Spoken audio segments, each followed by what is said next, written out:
You wake up every single morning, look at the gas pump, look at your grocery bill, and you feel that tightening in your chest because the American dream feels like it is slipping through your fingers while the people in charge tell you to just suck it up. They tell you to lower your expectations, to drive less, to eat less meat, to sacrifice your comfort and your livelihood on the altar of the climate crisis, all while they lecture you from a position of absolute moral superiority. We have been told for years that the planet is burning and that the only way to save it is for the working class in Ohio, in Pennsylvania, in the heartland of this country to give up their way of life, to give up their trucks, and to pay more for electricity. But there is a crack in the facade that just turned into a massive canyon, and it didn't happen on a debate stage with millions watching on cable news. It happened right in the belly of the beast, at Georgetown University. What happened there wasn't just a political spat or a viral moment for Twitter. It was the systematic dismantling of the biggest con game in modern American history. Speaker Mike Johnson, a man who the media loves to paint as some sort of backward fundamentalist, walked into a room full of the next generation of liberal elites and he didn't scream, he didn't shout, he didn't use empty rhetoric. He did something far more dangerous to the radical left establishment. He brought the receipts. He exposed the absolute right at the core of the progressive movement, which is the undeniable fact that the people screaming the loudest about the environment are living lives of luxury that would make a robber baron blush. This is about the rules for thee, but not for me doctrine that has infected Washington, D.C., and for the first time in a long time, the mask didn't just slip, it was ripped off. We need to talk about why this specific confrontation matters to you, the taxpayer, the parent, the person working 40 or 50 hours a week just to break even. It matters because the policies that Alexandria Ocasio-Cortez and her squad push are not abstract ideas. They are active weights around your neck. When they push for the Green New Deal, when they demonize the oil and gas industry, they are directly raising the cost of heating your home in the winter. They are making it harder for you to fill up your tank to get to work.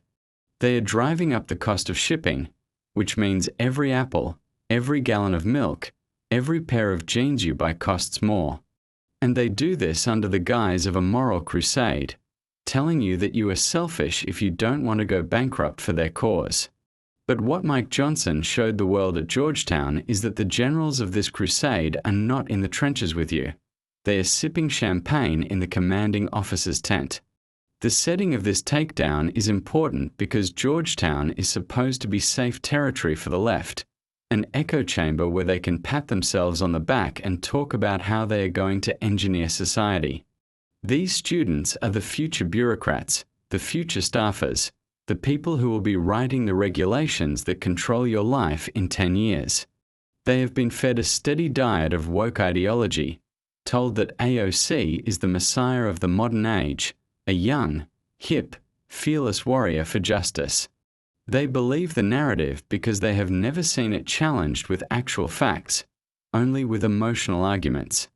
So when Johnson stood there, calm and collected, he wasn't just debating a congresswoman, he was deprogramming a cult. He didn't attack her character with insults, he attacked her integrity with her own public record. He pointed out the Met Gala dress, the tax the rich slogan worn at an event where a ticket costs more than most Americans make in a year. That image alone should have been the end of the charade, but the media covered for her, saying it was a statement, a brave act of subversion. Johnson cut through that noise and asked the simple question, how does flying first class, staying in luxury hotels, and living the high life square with the doom and gloom preaching about carbon footprints? You cannot tell a coal miner in West Virginia that he has to lose his job to save the planet, while you are jet-setting across the country burning more jet fuel in a weekend than his family uses in a decade. This creates a cognitive dissonance that is impossible to ignore, even for the die-hard liberals in that room. You could see the shift in the room, a palpable sense of unease because the golden child of the progressive movement was being revealed as just another politician. Actually, it's worse than that. She was revealed as a celebrity brand masquerading as a public servant. The modern Democratic Party has become the party of the coastal elite, of the faculty lounge, of the Hollywood dinner party, and they have absolutely zero connection to the reality of the struggle that faces the average American family. They view politics as a performance, as a way to gain clout and likes and retweets, while the actual governance of the country falls apart. Think about the sheer arrogance it takes to demand that you buy an electric vehicle that costs $60,000 when you are struggling to make payments on a 10-year-old sedan. That is the policy of the current administration and their allies in Congress. They live in a bubble where these mandates sound like good ideas because they don't have to worry about the price tag. Mike Johnson shattered that bubble by showing that AOC doesn't even live by her own rules. If the crisis is so existential, if the world is truly ending in 12 years as she famously claimed, then why aren't they living like it? Why aren't they leading by example? The answer is simple and it is infuriating, because they don't actually believe it. They believe in the power that the narrative gives them. They believe in the control it allows them to exert over the economy. They believe in the wealth redistribution that comes from green subsidies and government contracts. But they do not believe that their own personal comfort should be sacrificed. This is the definition of hypocrisy, and it is the poison that is killing trust in our institutions. When the leaders act like the laws don't apply to them, the social contract breaks down. Why should you follow the speed limit if the cop is doing 90? Why should you pay your taxes if the politicians are wasting billions? Why should you turn down your thermostat if the climate czar is flying private? Johnson's approach was surgical because he used the one thing the left fears more than anything else: transparency. In the age of the internet, you cannot hide your lifestyle. The photos are there, the flight logs are there, the campaign finance reports are there. For a long time, the media refused to look at them. They acted as a shield for their favorite politicians. But we are entering a new era where the gatekeepers are losing control. The fact that this confrontation happened and is being talked about is proof that the narrative is crumbling. The students at Georgetown, who are smart kids, even if they are misguided, had to sit there and reconcile the hero they worship with the fraud that was being presented to them. It is heartbreaking in a way to see a generation that genuinely wants to do good being manipulated by grifters. These young people are terrified of climate change because they have been terrorized by their teachers and their politicians. They are willing to make sacrifices, they are willing to advocate for change, but they are being led by people who view them as useful idiots. Johnson didn't mock the students. He showed them respect by telling them the truth. He showed them that their loyalty was being exploited. That is the mark of a true leader, someone who is willing to walk into hostile territory and speak the truth even when it isn't popular. Let's dig deeper into what this lifestyle gap really represents. It isn't just about jealousy or gotcha politics. It represents a fundamental disconnect in values. The conservative value system is built on personal responsibility. If you want to change the world, you start with yourself. You clean your room, you fix your house, you serve your community. The modern leftist value system is built on collective guilt and state mandates. You don't have to change your life. You just have to vote for the people who will force everyone else to change theirs. AOC represents the pinnacle of this philosophy. Signal your virtue loudly, demand radical changes from the system, but keep your own life comfortable and insulated from the consequences. This is why the working class has fled the Democratic Party in droves. It's not because they are racist or uneducated or voting against their own interests. It's because they have a high bullshit detector. They know when they are being talked down to. They know that a billionaire flying to Davos to discuss carbon emissions is a joke. They know that a politician wearing a designer dress to protest inequality is a farce. And they are tired of being the punchline. Mike Johnson stood up for those people. He stood up for the guy in the red hat who gets sneered at by the elites. He stood up for the mom who is clipping coupons. He said, effectively, "You are not the problem. These people are." The ramifications of this are huge. If the youth vote starts to crack, if the illusion of moral superiority fades, the entire progressive house of cards comes down. Their power comes from the idea that they are the good guys, the empathetic ones, the ones who care about the future. But you can't be the good guy if you are a hypocrite. You can't be empathetic if you demand sacrifices from the poor that you refuse to make yourself. You can't care about the future if you are bankrupting the present. The curtain has been pulled back, and instead of a mighty wizard, we see a bunch of political operatives scrambling to hold onto power. We have to understand that this isn't just about one congresswoman. She is a symptom of the disease. The disease is a ruling class that has completely detached itself from the people it is supposed to represent. They live in gated communities. They send their kids to private schools. They have private security. And then they lecture you about open borders, public education, and gun control. It is the same pattern over and over again. Climate change is just the latest and most expensive iteration of this control freak tendency. They want to control what you drive, what you eat, how you heat your home, and where you work. And they want to do it all while exempting themselves from the pain. When Johnson pointed out the discrepancy between the rhetoric and the reality, he was highlighting a breach of trust that is fatal to a republic. We are not a monarchy.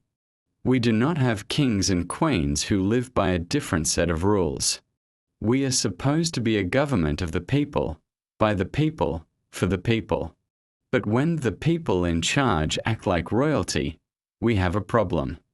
And the reaction from the left has been telling. They didn't come out with facts to refute Johnson. They didn't show us the receipts proving AOC lives a humble, carbon-neutral life. They attacked Johnson for being mean, for mansplaining, for focusing on trivial things. That is the tell. When they can't argue the facts, they attack the tone. They try to make you feel guilty for noticing their hypocrisy.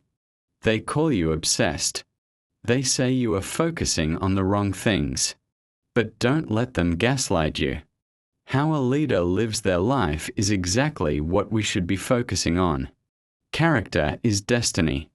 If you cannot trust a person to be honest about their own expenses, how can you trust them with the federal budget? If you cannot trust them to live by their own moral code, how can you trust them to write the moral code for the nation? The Georgetown incident is a microcosm of the war for the soul of America. On one side, you have the performative activists, the people who treat politics as a fashion statement, who use fear to drive compliance. On the other side, you have the realists, the people who look at the numbers, who look at the human cost, and who demand accountability. Mike Johnson proved that the conservative message wins when it is delivered with clarity and courage. He didn't need to be flashy. The truth has a weight of its own. And the truth is that the emperor has no clothes, or in this case, the congresswoman has too many expensive clothes. This is a wake-up call for every American who has been feeling like they are crazy for questioning the narrative. You are not crazy. You are seeing things exactly as they are. You are seeing a political class that is drunk on power and completely lacking in self-awareness. They thought they could keep this game going forever. They thought they could keep scaring you into submission while they lived the high life. But the game is up. The questions are being asked. The records are being checked. And the silence from the other side is deafening. As we move forward, we need to keep the pressure on. We cannot let this moment fade away. We need to demand that every single politician who pushes for the Green New Deal releases their own carbon footprint data. Let's see the utility bills for their mansions. Let's see the travel logs. Let's see the investment portfolios. If they want to save the planet, let them show us how it's done. But until they do, they have no business telling you how to live your life. This is about freedom. It's about the freedom to live your life without being micromanaged by a hypocrite in Washington, D.C. The ripple effects of what happened at Georgetown are going to be felt for a long time. It planted a seed of doubt in the minds of the true believers. It gave ammunition to the skeptics. And it validated the frustrations of the working class. It showed that the conservative movement is not about hate. It's about truth. It's about fairness. It's about the radical idea that the laws should apply to everyone equally. We are tired of the double standards. We are tired of the lectures. We are ready for some common sense. What we are witnessing is the inevitable collision between fantasy and reality. The left has built a fantasy world where money grows on trees, energy comes from magic, and politicians are saints. Reality is crashing the party. Reality says that energy costs money. Reality says that everything has a trade-off.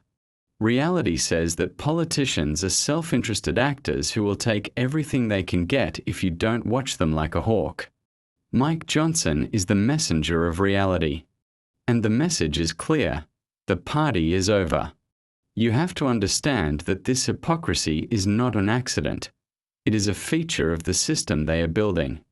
When Mike Johnson laid out the facts at Georgetown, he wasn't just exposing a personal failing of Alexandria Ocasio-Cortez. He was exposing the economic structure of the modern Democratic Party. They have created an entire economy based on green guilt, where billions of dollars in subsidies flow to their donors, to companies that make solar panels in China, and to non-profits run by their friends.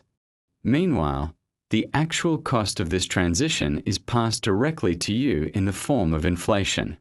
They tell you that inflation is transitory or that it's caused by corporate greed, but the reality is staring us in the face. When you wage war on American energy, everything gets more expensive. It is basic economics, the kind that apparently isn't taught in the ivy-covered halls of Georgetown anymore. Let's talk about the green dream they are selling to these students. It sounds wonderful in a classroom.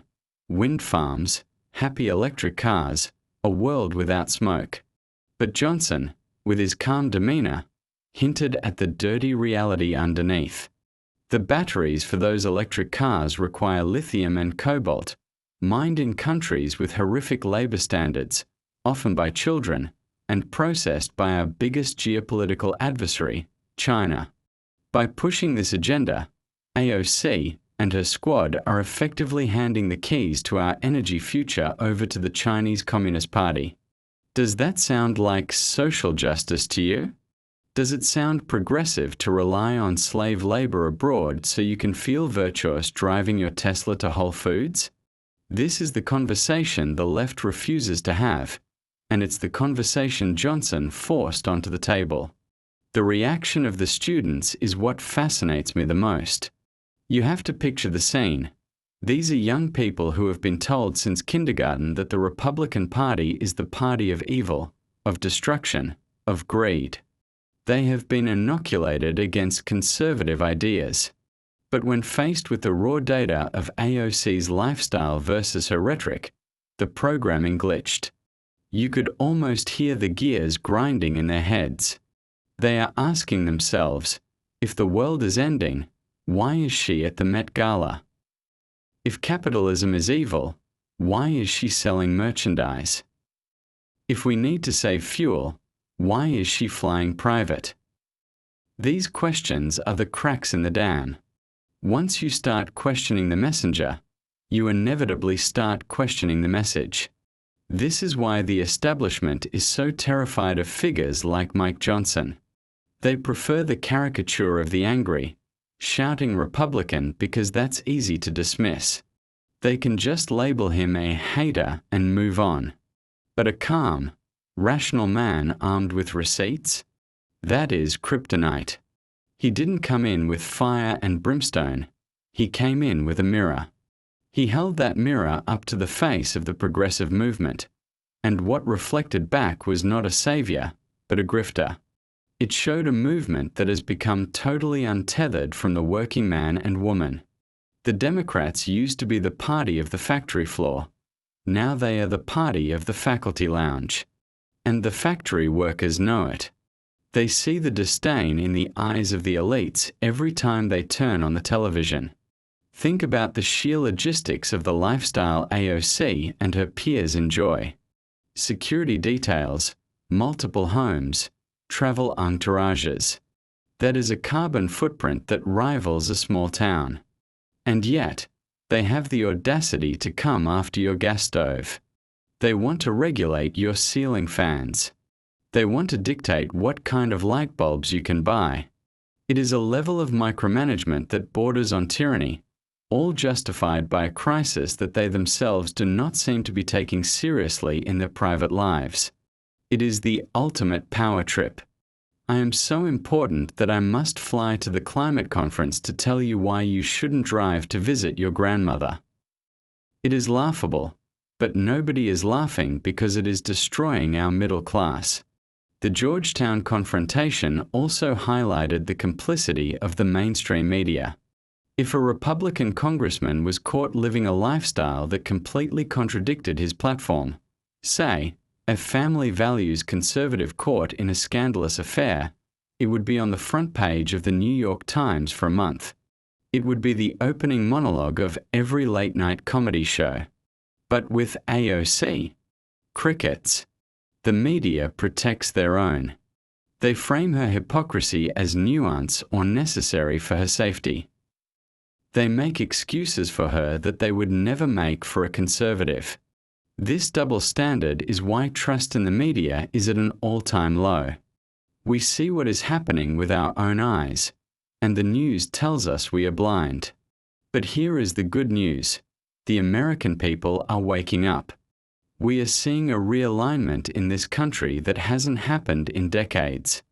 Hispanics, African Americans, union workers, groups that the Democrats took for granted for 50 years, are looking at the Republican Party and saying, hey, at least these guys are telling it like it is. They are tired of the pandering. They are tired of being treated like victims. They want jobs, they want safe streets, they want cheap gas, and they want a secure border. The Green New Deal gives them none of those things. In fact, it actively works against all of them. And when they see the leaders of the Green movement living like queens, the betrayal cuts deep. Let's go back to that room at Georgetown. Imagine you are a student there. You've taken out hundreds of thousands of dollars in loans to get a degree that tells you America is bad.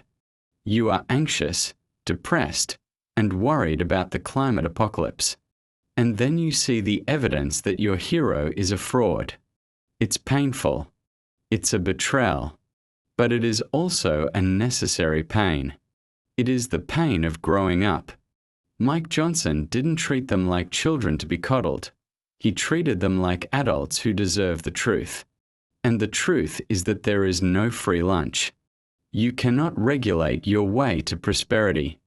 You cannot tax your way to growth. And you certainly cannot save the planet by destroying the American economy while China builds a new coal plant every week. The silence of the left in the wake of this event tells you everything you need to know. Usually, they are quick to clap back. They are the masters of the pithy tweet and the viral soundbite. But on this, they have nothing. Because what can they say? They can't deny the flights. They can't deny the dress. They can't deny the lifestyle. All they can do is hope you forget about it. They hope the news cycle moves on to the next manufactured outrage so they can go back to business as usual. But we shouldn't let them. We should clip that video of Johnson and play it on a loop. We should send it to every young person we know. We should make it the defining image of the modern Democratic Party, a party of elites lecturing the peasants. And let's not forget the broader context of who Mike Johnson represents in that room. He represents the flyover country. the places the elites fly over in their private jets on their way from New York to LA. He represents the values of faith, family, and freedom that built this nation. Those values are under attack every single day by the very ideology that AOC promotes. They want to tear down the nuclear family. They want to remove God from the public square. They want to replace freedom with equity, which is just a fancy word for government-enforced outcomes. Johnson standing there was a symbol of resistance. He was saying, "We are still here. We are not going away. And we are not going to let you destroy this country without a fight." The visual of that confrontation is powerful. On one side, the polished, rehearsed, celebrity politician. On the other, the steady, factual, principled statesman. It was a clash of style versus substance. For too long, style has won in American politics. We have been seduced by charisma and slogans. Hope and change. Build back better. They sound nice, but they result in emptiness. Substance is harder. Substance requires math. It requires hard choices. It requires telling people things they might not want to hear. But substance is what keeps the lights on. Substance is what keeps the shelves stocked. Substance is what keeps the border secure. We need a return to substance, and Johnson delivered it in spades. This incident also exposes the fragility of the woke coalition. It is a coalition held together by a shared hatred of tradition and a shared desire for victimhood status. But it is not built on a solid foundation of logic. As soon as you poke it with a fact, it starts to crumble. How can you be for the working class and for open borders that drive down wages? How can you be for women's rights and for biological males in women's sports? How can you be for the environment and against nuclear energy? These contradictions are everywhere, but the hypocrisy of the leadership is the glue that holds the lies together. When the leader falls, the followers scatter. Johnson just knocked over the first domino. We must also consider the accountability vacuum in DC. These politicians have rigged the game so they never lose. If they lose an election, they get a book deal. They get a contributorship on MSNBC. They get a seat on a corporate board. They never face the consequences of their bad policies. You do. You lose your job when the factory closes. You lose your savings when inflation hits.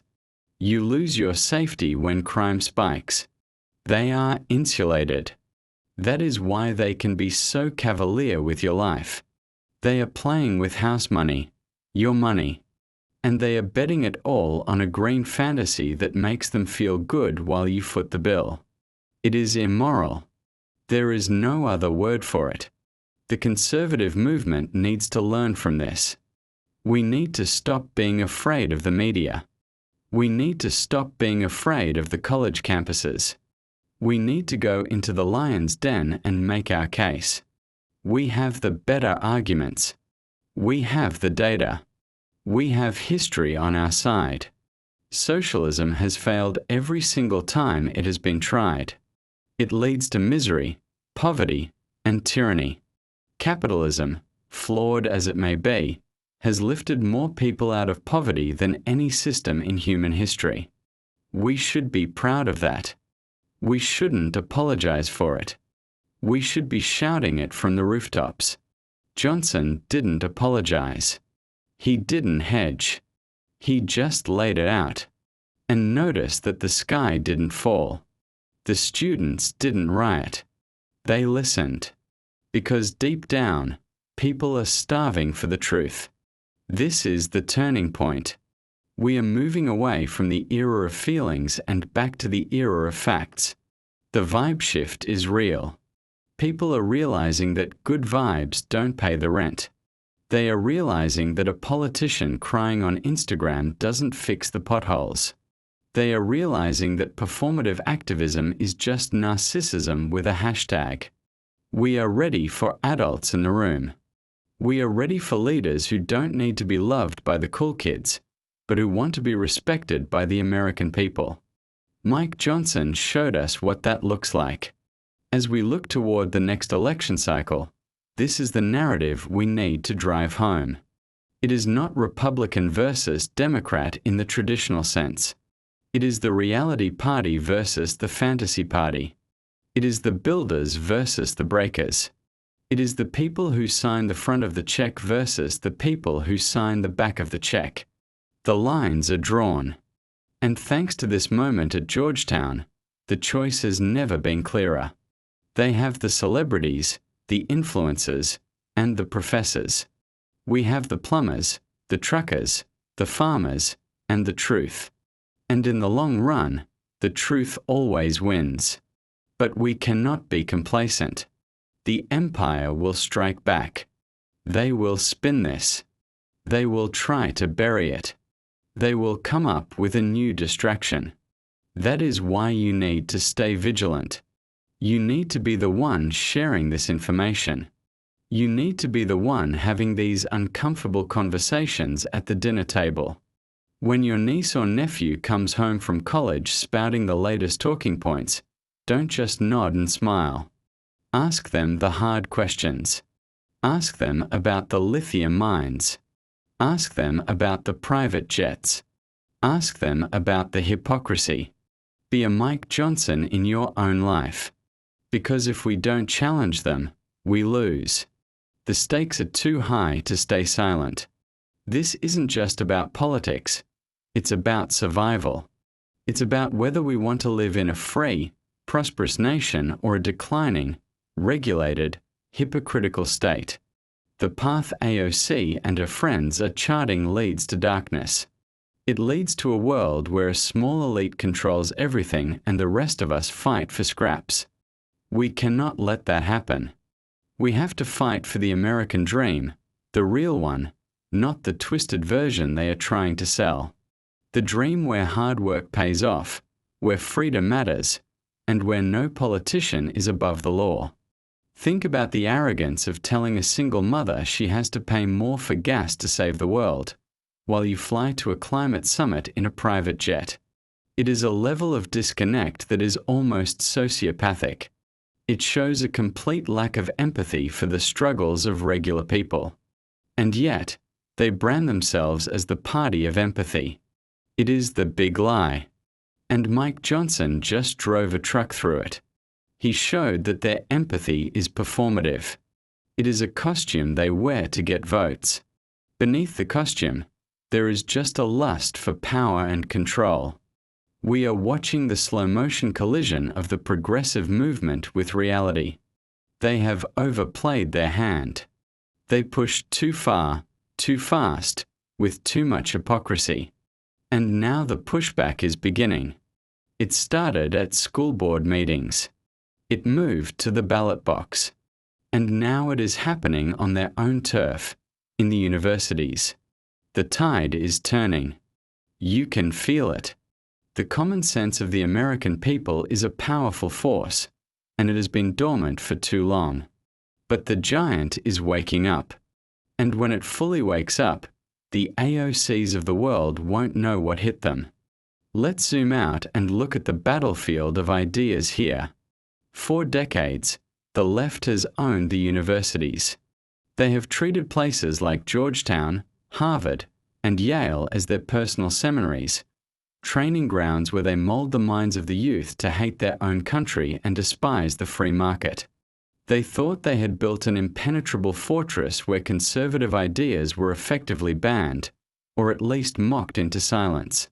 But Mike Johnson walked right through the front gate and proved that their fortress is made of paper. He proved that when you strip away the buzzwords, the safe spaces, and the trigger warnings, their ideology cannot stand up to scrutiny. It collapses under the weight of its own contradictions. This is why they are so desperate to control speech. This is why they label everything they don't like as disinformation or hate speech. They know that in a fair fight, in a true marketplace of ideas, they lose. They cannot defend open borders when it destroys communities. They cannot defend defunding the police when crime skyrockets. And as we just saw, they cannot defend climate hysteria when their leaders are living like Kardashians. Censorship is the tool of the weak. It is the tool of those who know they are wrong. If their ideas were so good, they wouldn't need to ban dissent. They would welcome it and defeat it with logic. But they don't have logic. They only have dogma. What Johnson did was model the behavior we all need to adopt. He didn't apologize for being a conservative. He didn't try to soften his message to be liked. He stood firm in his principles. For too long, Republicans have been afraid of the label. We've been afraid of being called names by the media. So we compromise. We give an inch, and they take a mile. We agree to a small tax hike, and they spend trillions. We agree to reasonable regulations, and they strangle entire industries. The era of the apologetic Republican must end. We need to realize that they are going to call us names no matter what we do. So we might as well do the right thing and save the country. The Georgetown moment is also a signal to the donor class, the people funding these universities. Why are wealthy conservatives continuing to write checks to institutions that hate them? Why are we subsidizing the indoctrination of our own children? It is time to close the checkbook. If a university wants to turn into a left-wing political action committee, let them fund it themselves. Let's see how long they last without the endowments built by capitalism. We need to start building our own institutions, our own media, our own platforms where the truth isn't filtered through a woke lens. The parallel economy is not just a good idea. It is a necessity for survival. And think about the message this sends to the rest of the world. Our adversaries are watching. China is watching. Russia is watching. They see a superpower that is obsessed with pronouns and plastic straws while they are building hypersonic missiles and securing energy resources. They are laughing at us. They are banking on our internal division and our economic suicide. When a leader like Mike Johnson stands up and injects some sanity back into the discourse, it isn't just good for domestic politics, it is good for national security. It shows that there are still adults in charge who understand that a strong economy is the foundation of a strong defense. You cannot fight a war with solar panels and good intentions. We are fighting against a degrowth mindset. The environmental extremists explicitly talk about degrowth, meaning they want the economy to shrink. They want you to have less. They view human prosperity as a plague on the planet. This is an anti-human ideology. We believe in abundance. We believe that American ingenuity can solve problems without destroying our standard of living. We believe in nuclear power, in natural gas, in technology that makes life better, not worse. We want a future where your children can afford a home, a car, and a vacation. They want a future where your children live in a pod, eat bugs, and rent everything from a megacorporation. That is the choice. The irony is that the policies AOC pushes hurt the environment in the long run. When you cripple the American energy sector, you force production to countries with zero environmental standards. You export the pollution to places we can't see, but we share the same atmosphere. It is global virtue signaling with zero net benefit. American natural gas is the cleanest in the world. If we exported more of it to India and China to replace their coal, we would actually lower global emissions. But the left opposes that because it would make America rich and independent. Their goal isn't a cleaner planet. Their goal is a weaker America. Once you understand that, everything they do makes perfect sense. The Johnson Doctrine, if we can call it that, is about piercing the bubble. It is about going to the places where we are not welcome and speaking the truth anyway. It is about refusing to accept the premise of their arguments. When they say, "The world is ending," we say, "Prove it, and then prove that your plan will fix it." When they say, "You are selfish," we say, "No, we are free." We have to reclaim the moral high ground. There is nothing moral about making people poor. There is nothing moral about pricing seniors out of heating their homes. There is nothing moral about lying to a generation of children to scare them into voting for you. This is a spiritual battle as much as a political one. It is a battle between truth and lies. The left thrives on the lie that you can create a utopia on earth if you just give the government enough power. History shows that this path leads to hell, not heaven. Conservatives understand that human nature is flawed, that power corrupts, and that freedom is fragile. That is why we want limited government. That is why we want the Constitution respected. That is why we want leaders who serve the people, not the other way around. Johnson reminded us of these foundational truths in a room that had forgotten them. So, what happens next? The establishment will try to tighten their grip. They will double down on the climate alarmism because it is their primary tool for control. They will try to pass more executive orders to bypass Congress. But the veil has been lifted. The resistance is growing. We need to take this energy into the midterms and the presidential election. We need to primary the weak Republicans who go along to get along. We need to support the fighters. We need to demand that our candidates have the courage to call out the hypocrisy to its face, just like Johnson did. You have a role to play in this. Don't be silent. When you see this hypocrisy in your local community, point it out. When your local city council tries to ban gas stoves or enforce crazy zoning laws, show up and speak out. They rely on your apathy. They rely on you being too busy working to pay attention. But you can't afford to look away anymore. The cost of apathy is your freedom. The cost of silence is your children's future. We have to be the squeaky wheel. We have to be the unruly citizens who refuse to comply with nonsense. Let's look at the class warfare aspect again. The Democrats love to talk about taxing the rich, but the modern Democratic Party is the party of the rich. Look at the zip codes that donate to them. It's Silicon Valley, it's Wall Street, it's Hollywood. They represent the oligarchy. The Republicans are becoming the party of the worker, the small business owner, the entrepreneur. We are the party of the people who take showers after work, not before. Mike Johnson, with his modest background and clear speech, represents that shift.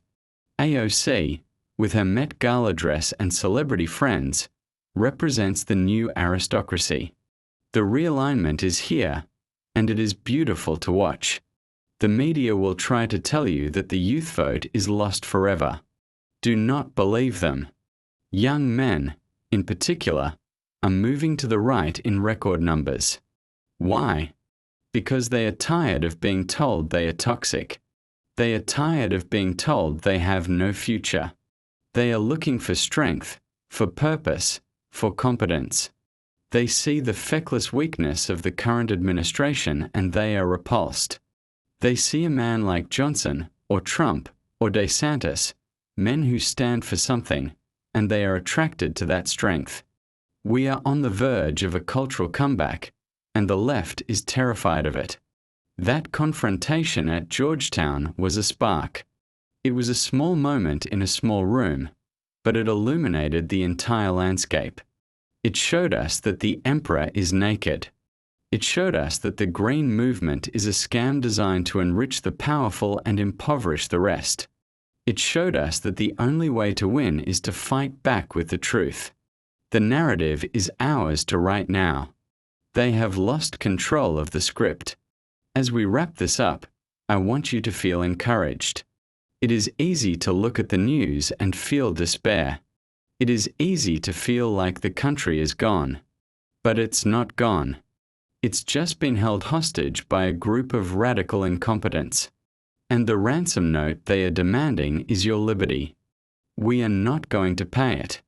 We are going to take our country back, one conversation, one vote, one truth bomb at a time. Speaker Johnson showed us the way. He walked into the fire and didn't get burned. He put out the flames with the cold water of reality. Now it's your turn. Share this message. Wake up your neighbors. The Great Awakening is happening, and the hypocrisy of the elites is the fuel that is powering our movement. God bless you, and God bless the United States of America. We are just getting started.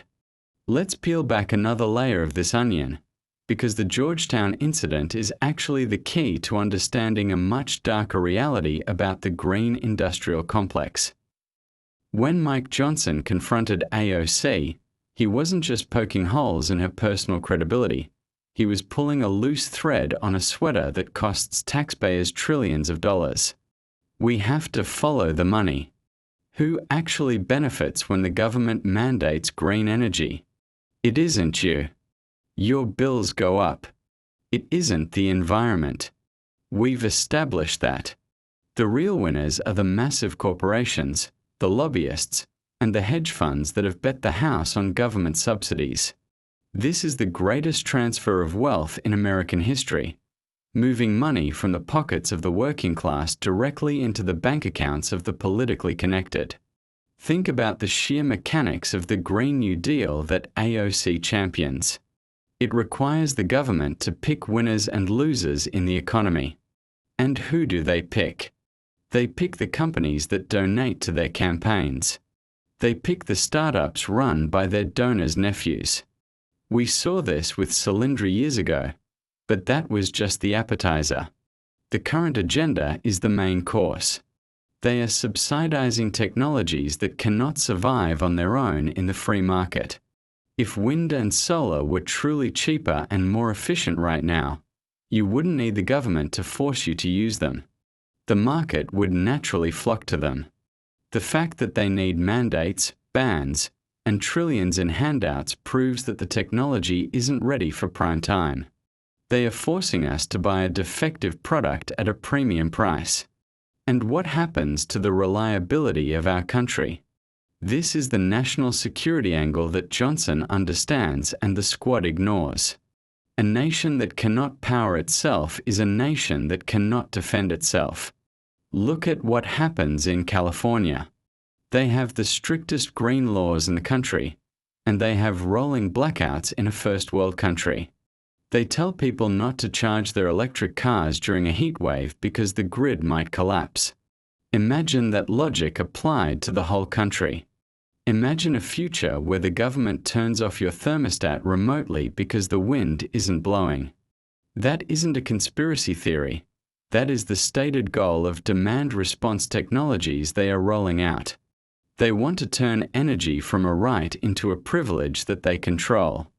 This brings us back to the concept of freedom of movement.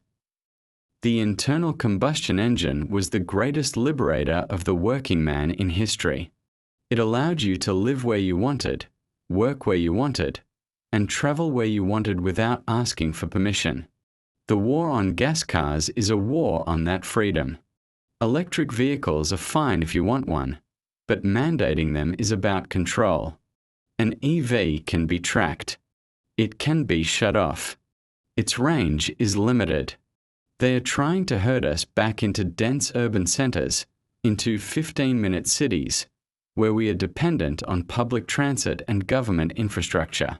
It is a return to a feudal system where the peasants are tied to the land, while the lords, like AOC and her jet-setting friends, roam the world freely. We also need to talk about the credentialed class that Johnson faced in that room. Georgetown produces the experts who tell us what to do. During the pandemic, these same types of experts told you to close your business, mask your toddler, and stay in your basement, while they went out to dinner at French Laundry. Now, they are using the same playbook for the climate. They declare an emergency to bypass the Constitution. They say trust the science, but what they really mean is obey the bureaucracy. Science is about questioning, testing, and debating. What they are doing is dogma. When Johnson brought data to the table, he was doing actual science.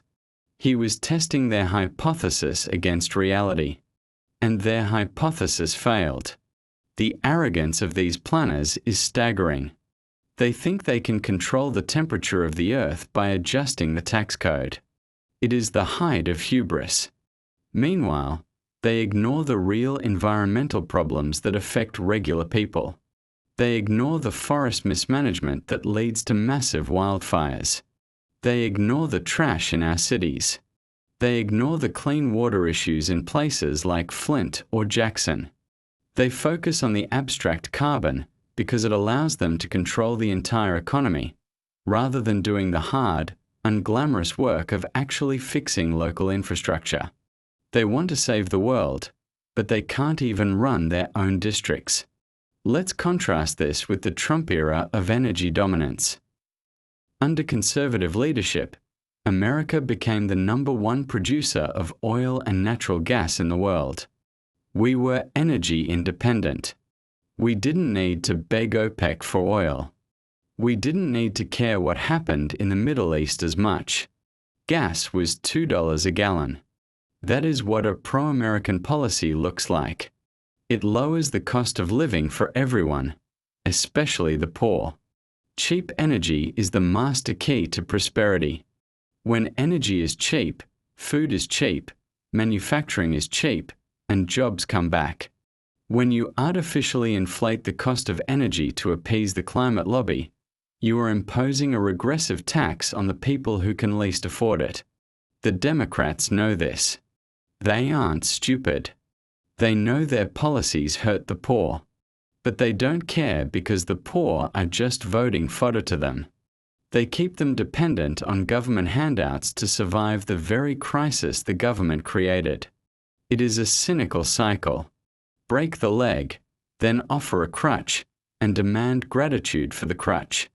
Mike Johnson is saying, let's just stop breaking legs. Let's unleash the American spirit. Let's drill, let's mine, let's build nuclear plants, let's innovate. We can have a clean environment and a booming economy. We don't have to choose between poverty and pollution. That is a false choice presented by liars. And let's look at the coalition of the sane that is forming around this message. It's not just Republicans. It's the farmers in Europe who are blocking highways with their tractors because the green regulations are putting them out of business. It's the truckers in Canada. It's the Dutch farmers. There is a global uprising against the globalist green agenda. People are realizing that these regulations are designed to destroy the independent middle class. Johnson's stand at Georgetown is our version of that uprising. It is the political wing of the movement saying enough. We will not eat the bugs. We will not live in the pods. We will not surrender our way of life. The cultural impact of this cannot be overstated. For a long time, the right was seen as the mean party and the left was the nice party. But is it nice to make heating oil so expensive that a grandmother freezes in the winter? Is it nice to destroy the jobs of thousands of pipeline workers on day one of an administration? Is it nice to force child labor in the Congo to mine cobalt for your batteries? No. The mask is off. Their kindness is a fraud. True compassion is creating a society where people can take care of themselves, where families can thrive, where jobs are plentiful. Conservative policies are the truly compassionate ones because they actually work. We have to reclaim the language. They use words like sustainable. What is sustainable about a grid that fails when the wind stops blowing? What is sustainable about an economy based on debt? What is sustainable about a border that is wide open? Nothing. Their policies are the definition of unsustainable. Real sustainability is a balanced budget. Real sustainability is a reliable power plant. Real sustainability is a nation with borders and laws. We need to stop letting them hijack our vocabulary to sell their poison. As we move toward the next election, the Georgetown Standard should be the litmus test for every candidate. Every Republican running for office should be asked, are you willing to stand in a room of hostile liberals and tell them the truth, or will you fold? We don't need any more squishers. We don't need any more Republicans in name only, who care more about being invited to the cocktail parties than saving the country. We need warriors. We need people who understand what time it is. It is 5 minutes to midnight for this republic. We cannot afford to be polite while the ship is sinking. The left relies on the spiral of silence. They make you feel like you are the only one who thinks this way, so you stay quiet to avoid social isolation. But Johnson proved that when one person speaks up, it breaks the spell.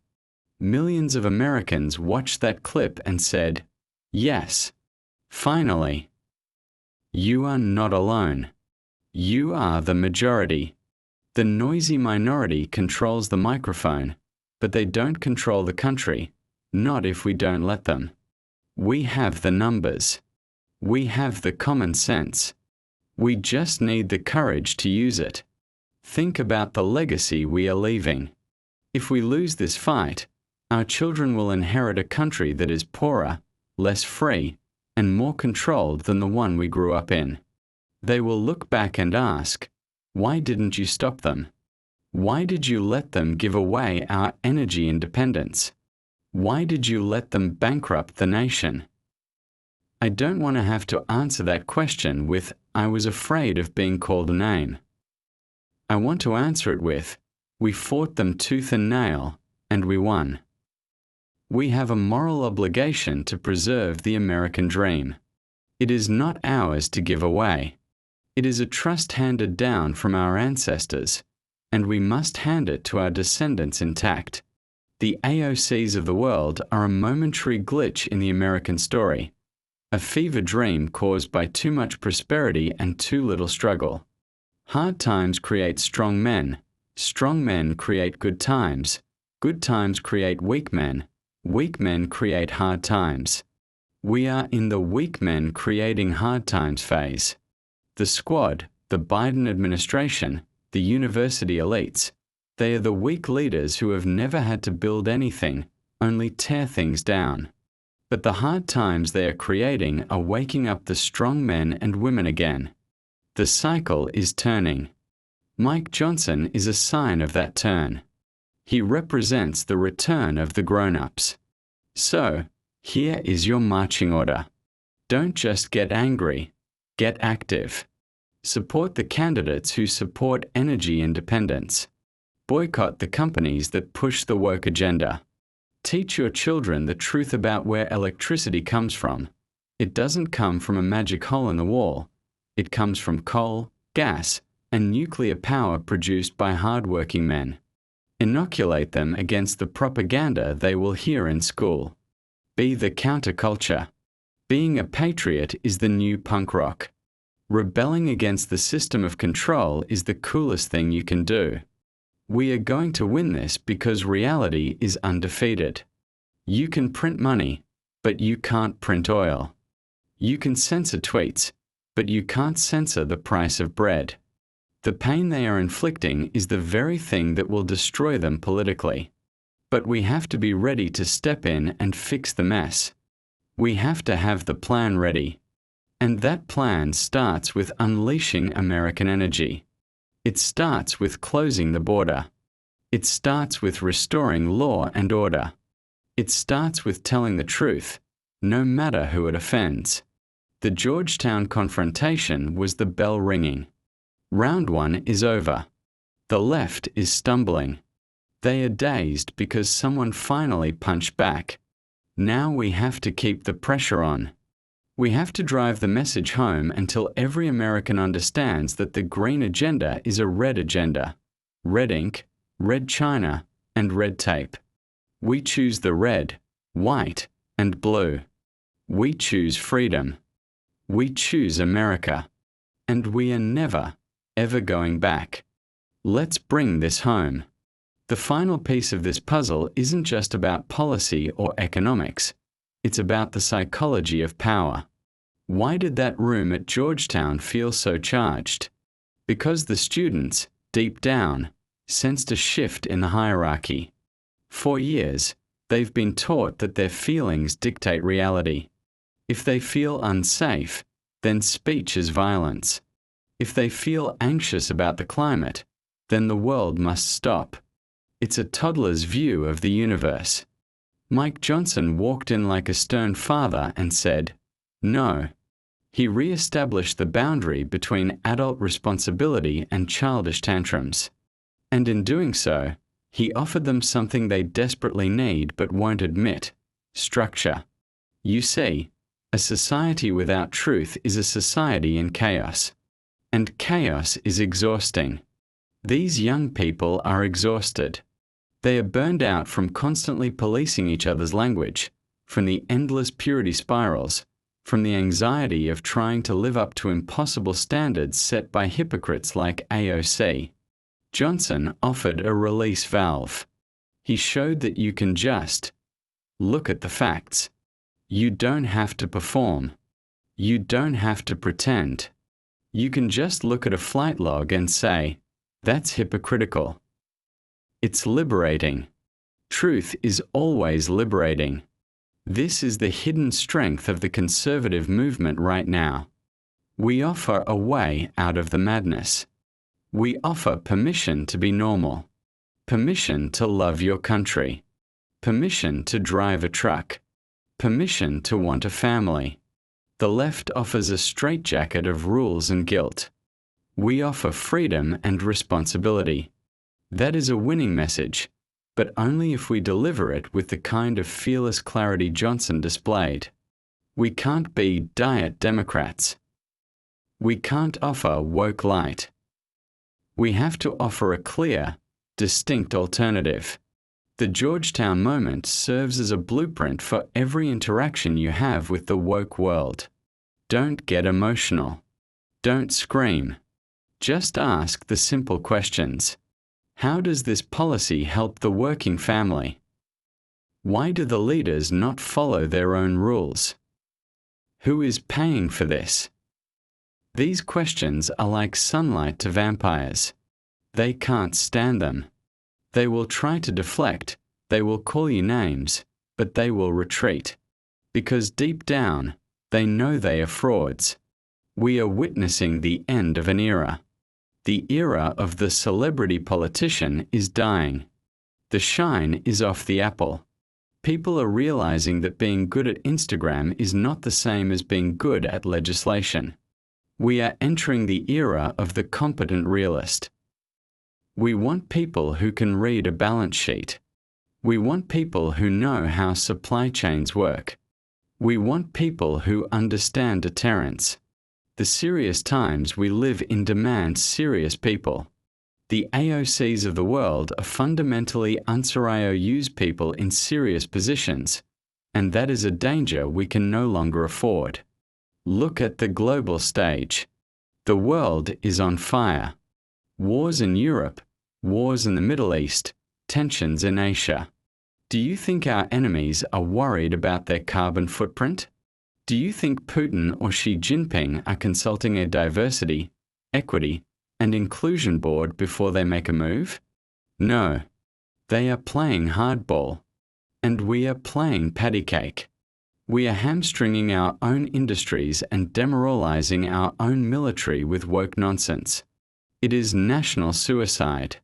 Johnson's stand is a reminder that we need to get back to basics: strength, security, prosperity, reality. The media will try to gaslight you into thinking that climate change is the only issue that matters. They will show you pictures of polar bears and forest fires on a loop. But ask yourself, is the climate more important than your ability to feed your kids? Is it more important than the safety of your neighborhood? Is it more important than the sovereignty of your nation? Of course not. Maslow's hierarchy of needs is real. You can't worry about the temperature in the year 2100 if you can't pay the rent in 2026. The Democrats have inverted the priority list, putting abstract global goals above the concrete needs of American citizens. We are putting Americans first. And let's be clear about what America first means in this context.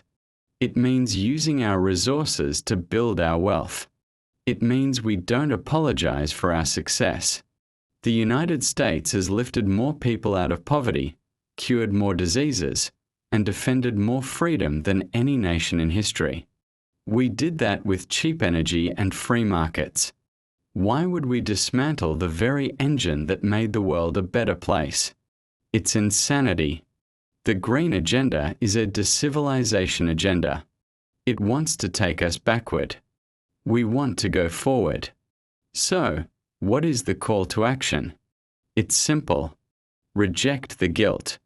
When they try to shame you for your lifestyle, laugh at them. Point to their leaders. Reject the premise that you are the problem. You are the solution. The American worker is the hero of this story, not the villain. The villain is the bureaucrat who tries to stop the worker from working. The villain is the politician who steals the fruit of your labor to fund their pet projects. Take this energy to the ballot box, yes, but also take it to the culture. Stop consuming media that hates you. Stop sending your kids to colleges that despise you. Start building your own communities. Start supporting local businesses. Be the leader in your own sphere of influence. If Mike Johnson can stand alone in a room full of hostiles, you can stand up at your PTA meeting. You can stand up at your union hall. Courage is contagious. Be the carrier. The spell is broken. The emperor is naked. The green emperor, the woke emperor, he has no clothes. And thanks to a moment of clarity in a university hall, we all saw it. Now, let's get to work and take our country back. The future doesn't belong to the fearmongers. It belongs to the brave. It belongs to the builders. It belongs to us. This is the reality check the establishment never saw coming. They thought they had the youth locked down. They thought they had the narrative controlled. They were wrong. The American spirit is harder to kill than that. It's resilient. It's skeptical. And it loves a comeback story. We are writing the greatest comeback story in history right now. The return of common sense. The return of American greatness. Stay strong. Stay vigilant. And never, ever let them silence you. The truth is your weapon. Wield it.